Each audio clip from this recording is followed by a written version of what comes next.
کرنجوا کے 3 دانے لے کر اس کا مغز نکال لیا جائے اور اس کو باریک پیسنا ہے، سرما کی طرح باریک۔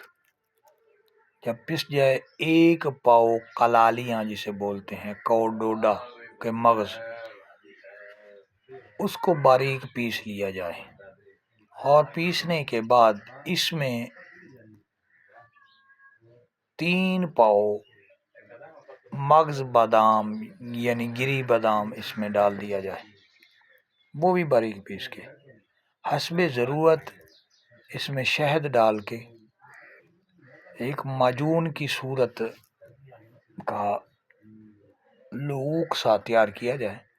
جب یہ تیار ہو جائے تو اس پوری دوائی میں 50 گرام چھوٹی الائچی کے بیج پیس کے چھڑک دیں اور اس کو ڈبیوں کے اندر محفوظ کر لیں۔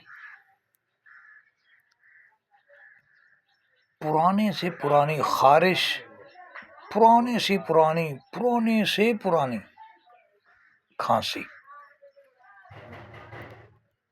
جو کہ عرصہ دراز سے ہو، کسی دعا سے فائدہ نہ ہوتا ہو،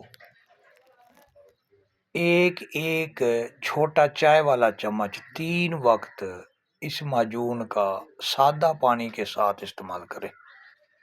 انشاءاللہ العزیز فوراً آرام آنا شروع ہوگا۔ 3 دن میں کافی حد تک افاقہ ہو جائے گا۔